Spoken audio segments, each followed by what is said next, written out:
Similar. પહેલો question. ઘણા બધા ક્વેશ્ચન એવા છે જે રિવર્સ કેલ્ક્યુલેશનથી સોલ્વ થશે. જેમાંનો એક પહેલો, the sum of two number is 8 and sum of their square is 34. બે સંખ્યાનો સરવાળો કેટલો છે? 8 અને એના વર્ગનો સરવાળો કેટલો? 34. તો વર્ગનો સરવાળો 34 થાય એવા કયા કયા નંબર? 3 અને 5. તો આન્સર શું આવશે? સી. બીજો question. The difference of two positive integer is 3. બે ધન પૂર્ણાંક સંખ્યાનો તફાવત 3 છે. એ તો ચારેય નંબરમાં તફાવત 3 હશે. પણ બીજું શું કીધું છે? સમ ઓફ ધેર સ્ક્વેર, એના વર્ગોનો સરવાળો કેટલો?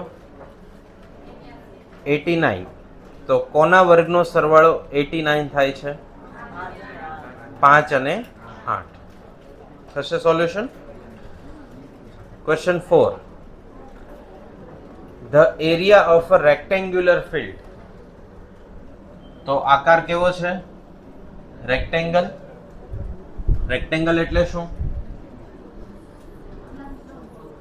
લંબચોરસ. રેક્ટેંગલ એટલે શું? લંબચોરસ. અને સ્ક્વેર એટલે શું? ચોરસ. ત્યાં બાજુમાં આકૃતિ દોરીને લખી જ લેજો. સ્ક્વેર આને શું કહેવાશે? રેક્ટેંગલ. અને 3 બાજુ વાળી સૌથી નાની આકૃતિ ટ્રાયેંગલ. બે બાજુથી બંધ આકૃતિ બને નહીં. ઓછામાં ઓછી કેટલી બાજુ જોઈએ? 3 થી શરૂઆત થશે. તો ત્રિકોણનું ક્ષેત્રફળ એવું મળતું 1/2 પાયો ગુણ્યા વેધ. યાદ આવ્યું? અને ત્રિકોણના અલગ અલગ પ્રકાર પડતા. બાજુના આધારે સમબાજુ, સમદ્વિ બાજુ અને વિષમ બાજુ. પછી 90 ડિગ્રીનો ખૂણો હોય તો કાટકોણ ત્રિકોણ. બરાબર. પછી ખૂણાના આધારે પણ ભાગ પડતા અને બાજુના આધારે પણ ભાગ. બધી બાજુ સરખી હોય તો આકાર કેવો કહેવાય? સ્ક્વેર. આનું ચારેય સાઈડ સરખી હોય એટલે એનું ક્ષેત્રફળ કે એરિયા, તો લંબાઈનો વર્ગ થઈ જશે. બીજો એક વર્ડ છે પેરીમીટર, એટલે પરિમિતિ.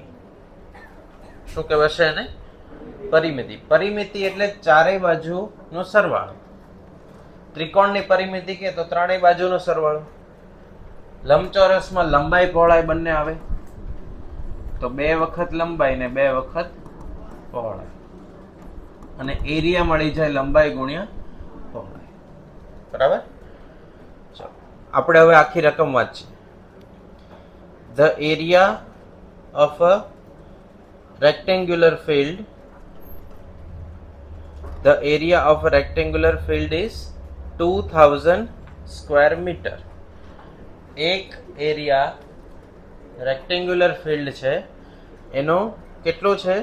2000 સ્ક્વેર મીટર. અને એની પરિમિતિ કેટલી છે? 180 મીટર. હવે 180 મીટર એની પરિમિતિ છે.